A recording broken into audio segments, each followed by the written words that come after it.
What happens when a morning television interview goes from pleasant conversation to complete chaos?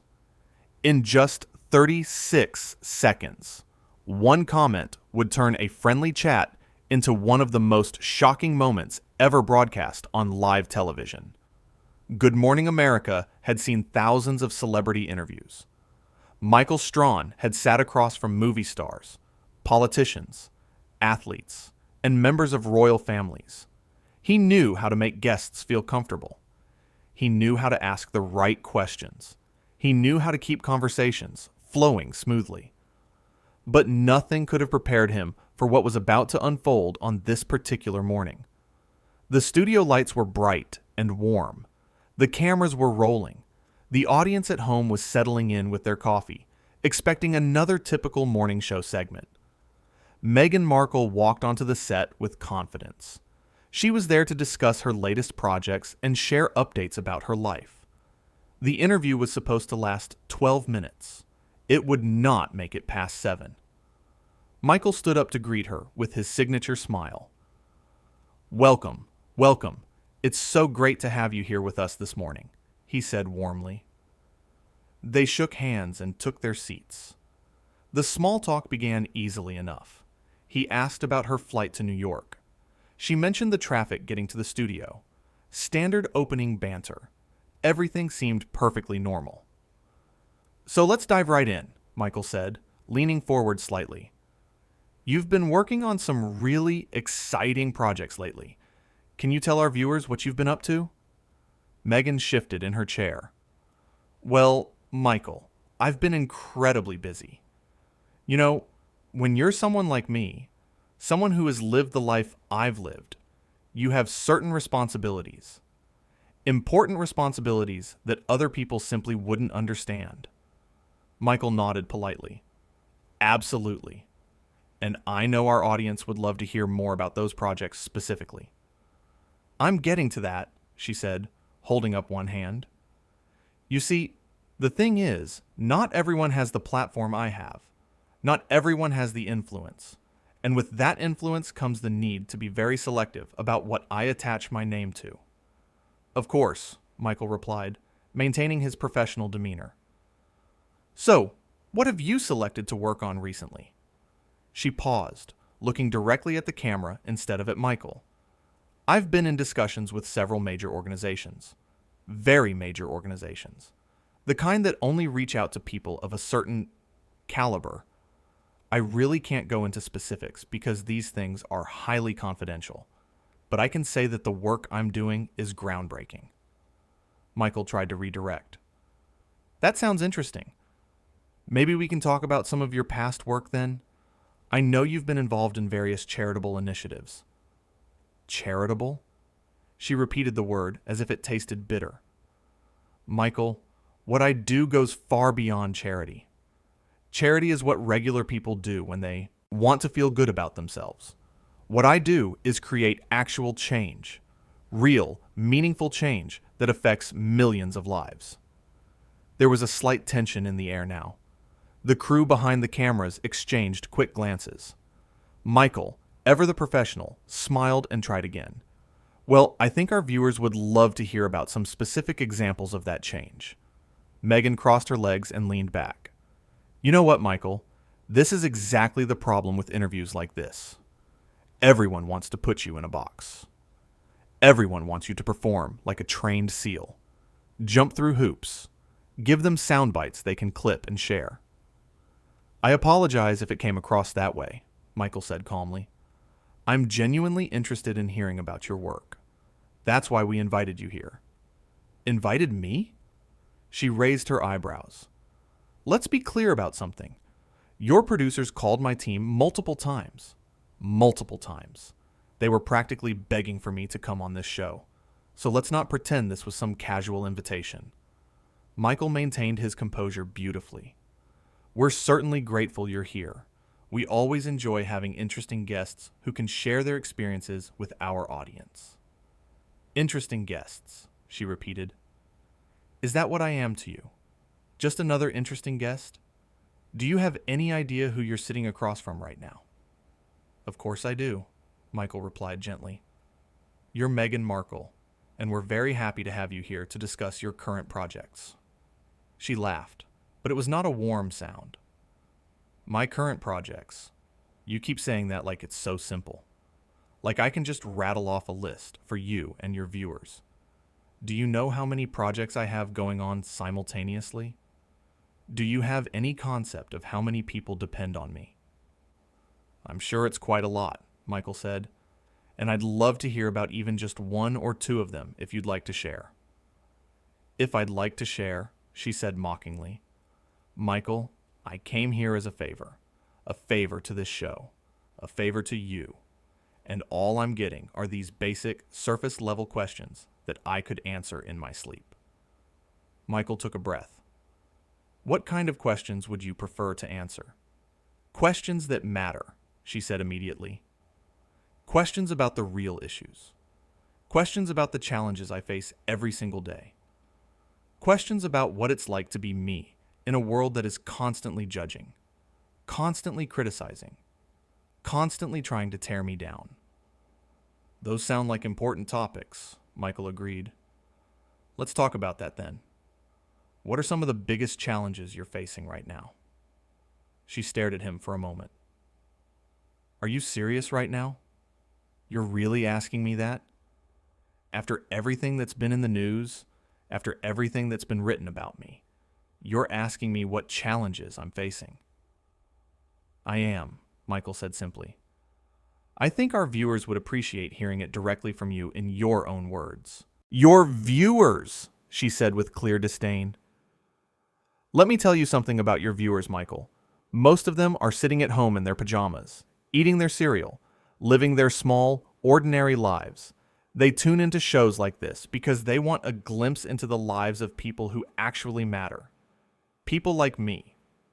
The atmosphere in the studio had shifted dramatically.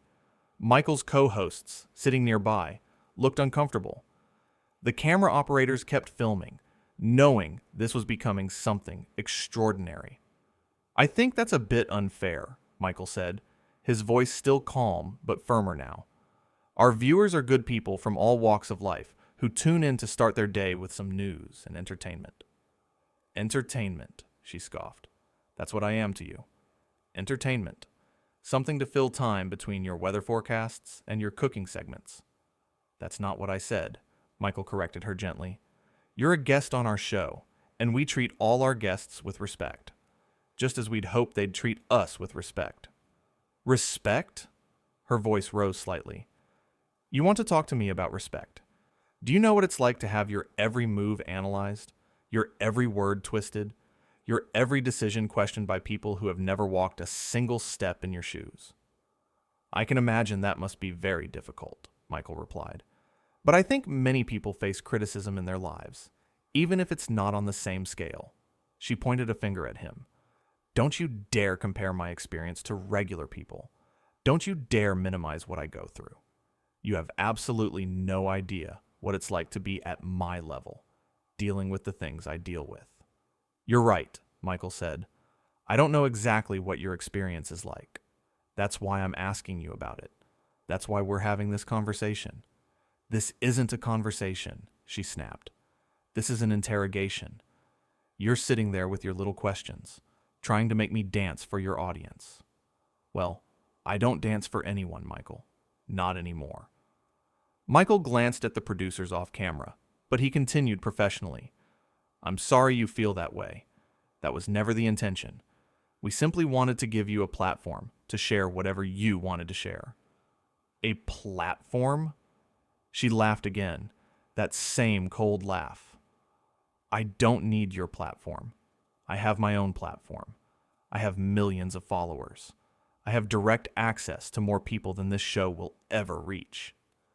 "Then why did you agree to come on?" Michael asked, a reasonable question posed in a reasonable tone. The question seemed to catch her off guard for just a second. Then her face hardened.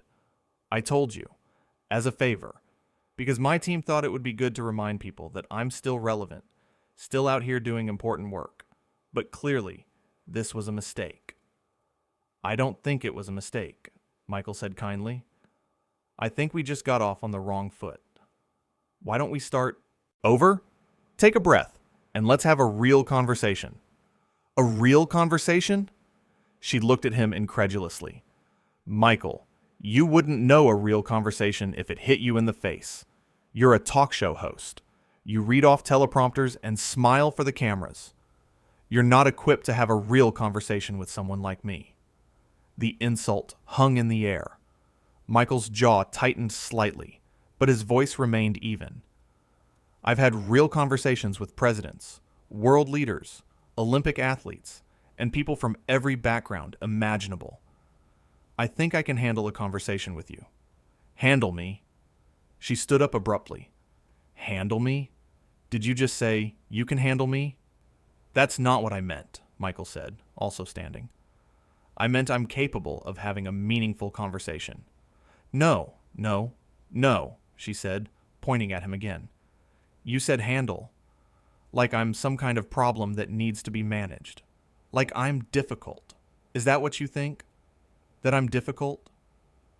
I think we're having a miscommunication, Michael tried to explain. We're not having a miscommunication, she shot back. We're having a situation where you clearly don't respect me, clearly don't value my time, and clearly don't understand who you're dealing with. I absolutely respect you, Michael insisted, but respect goes both ways. You've made several comments this morning that have been pretty insulting, not just to me, but to our viewers. Insulting? She looked genuinely shocked that he would push back. I'm insulting?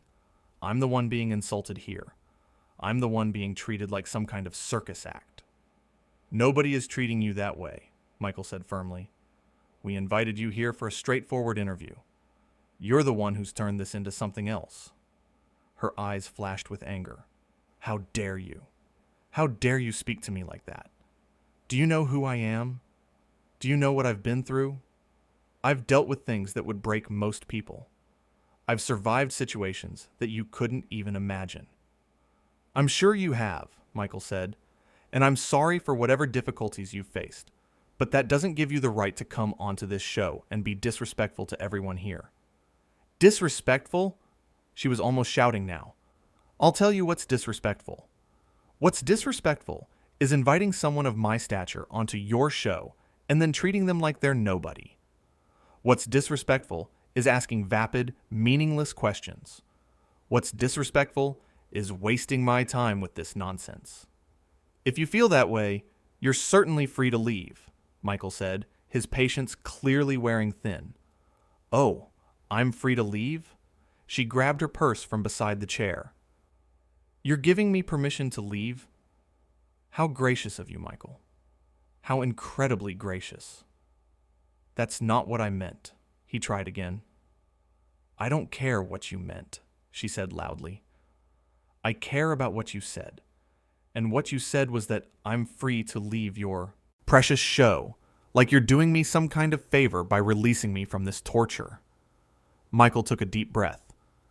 I think maybe we both need to take a step back here. Don't tell me what I need to do, she snapped.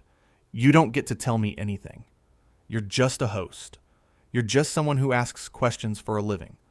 I'm someone who actually makes a difference in the world. Lots of people make a difference in the world, Michael replied. In lots of different ways. Not like me, she insisted. Not on my level. Not with my impact. And certainly not people like you who sit in comfortable studios asking softball questions. Michael's expression had shifted from patient to something closer to disappointment. I've always tried to be fair and respectful to every guest who comes on this show. I've never had an interview go this way before. Maybe that's because you've never had a guest who was willing to call you out, she said. Maybe everyone else was just too polite, too afraid to tell you the truth. Well, I'm not afraid. I'm not going to sit here and pretend everything is fine when it clearly isn't. What isn't fine? Michael asked. Specifically, what exactly has gone so wrong here? She threw up her hands. Everything. Everything about this is wrong. The questions, the tone, the complete lack of understanding about who I am and what I represent. Help me understand then, Michael offered one more time.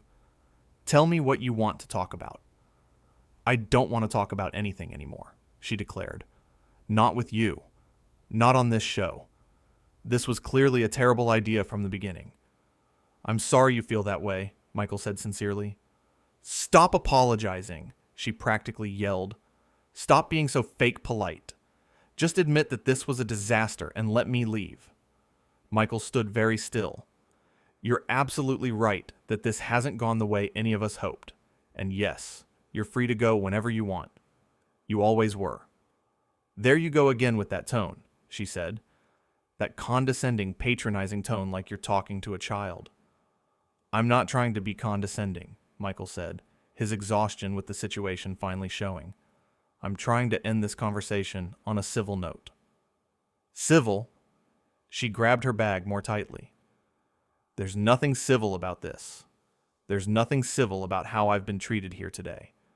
And I'm going to make sure everyone knows about it. That's your right, Michael said simply.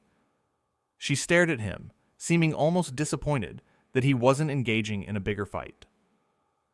You know what your problem is, Michael. Your problem is that you think you're better than everyone else. You think because you have this show, because you have these cameras, that you're somehow important. I've never thought that, Michael replied quietly. I'm just a guy who's lucky enough to have a job he loves, talking to interesting people. Well, you failed today, she said coldly. You failed at making me feel welcome. You failed at asking intelligent questions. You failed at basic human decency. Michael didn't respond to that. He simply stood there, maintaining his dignity, while she continued. I came here in good faith, she went on. I came here willing to share my story, my experiences, my wisdom. And what did I get? Nothing. Absolutely nothing but disrespect and disappointment. I'm sorry you see it that way, Michael said once more. Of course you are, she said sarcastically. You're sorry about everything, aren't you? So sorry. So apologetic. So perfect. Well, let me tell you something. Your apologies mean nothing. They're empty words from an empty person. That last comment seemed to cross a line. Michael's expression hardened slightly. I think it's time for you to go. Oh, now you're telling me to leave?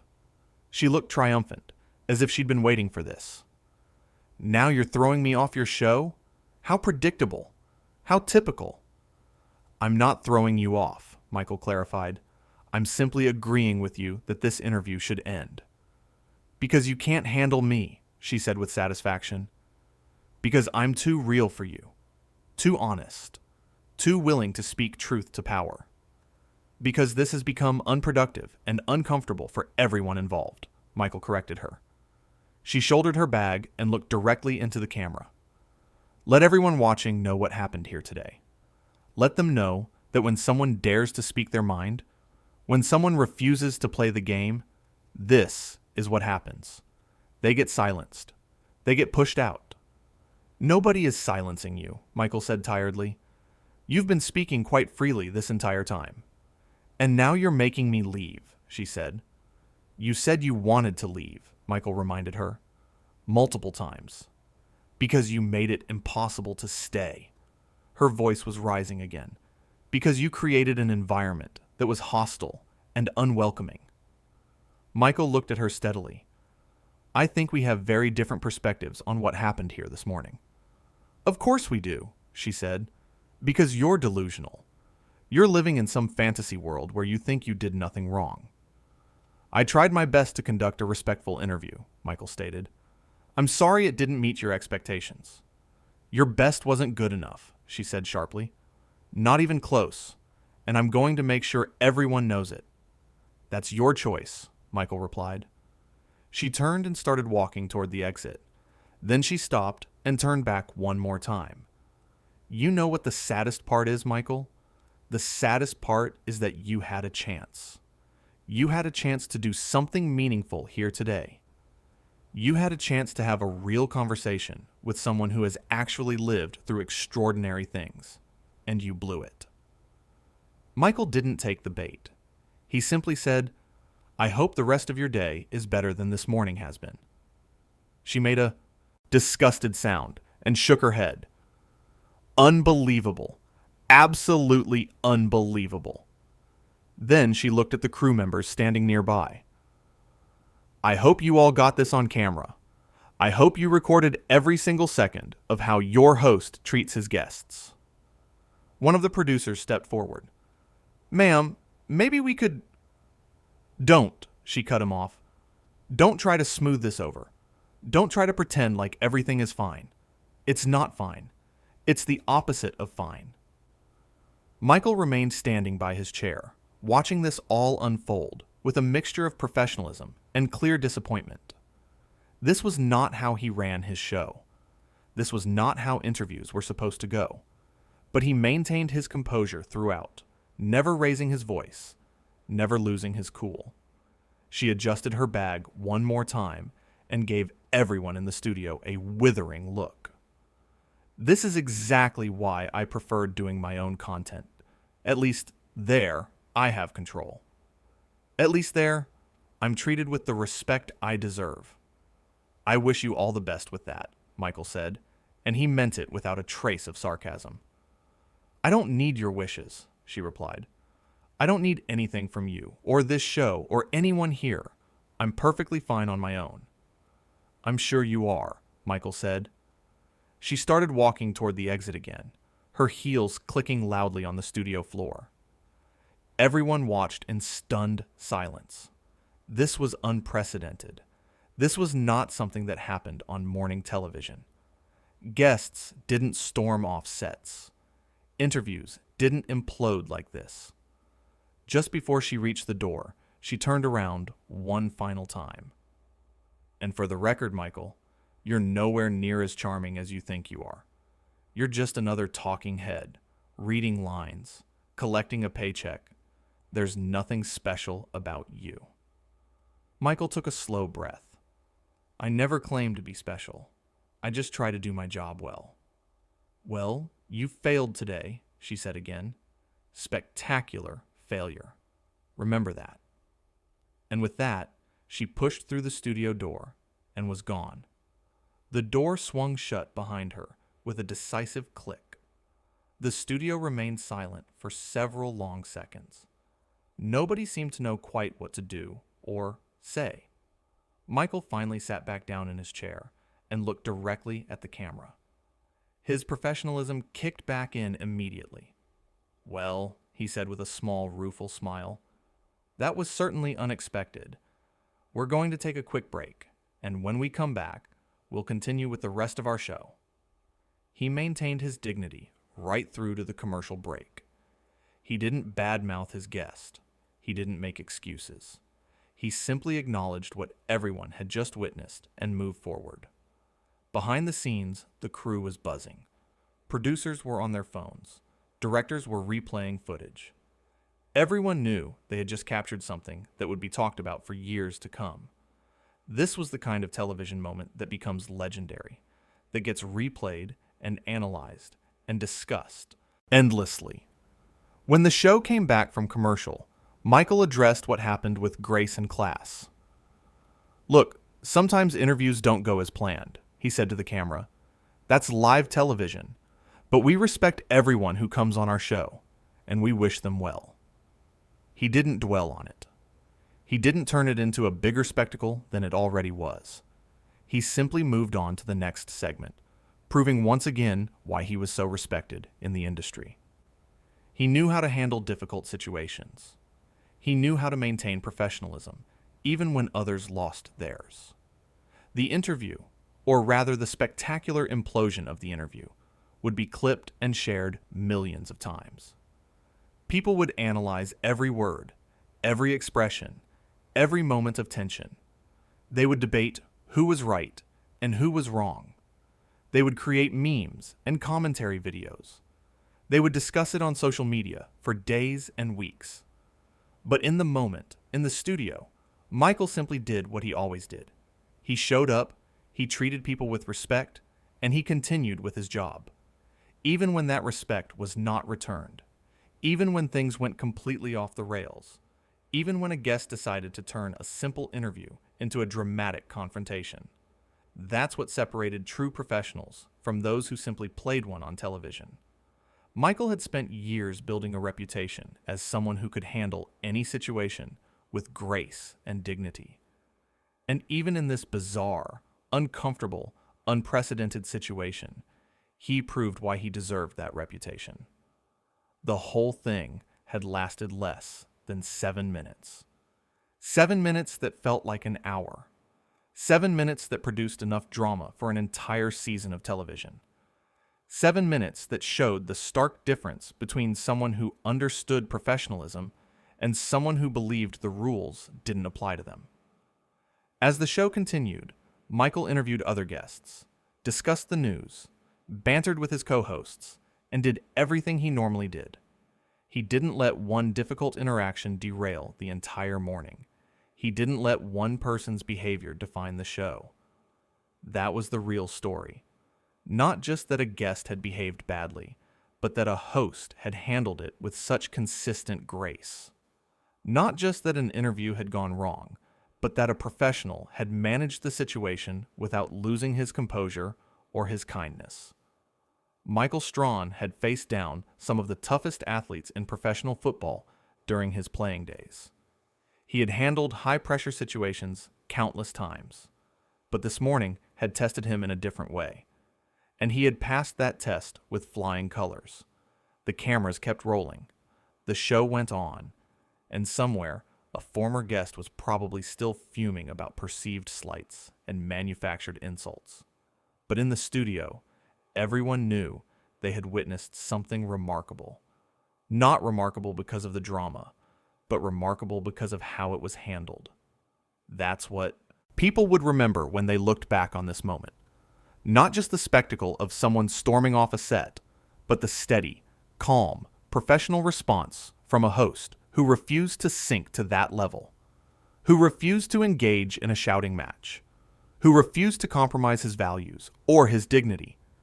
It was a masterclass in professionalism, a lesson in how to handle difficult people and difficult situations, a reminder that sometimes the best response to chaos is simply to remain calm and carry on.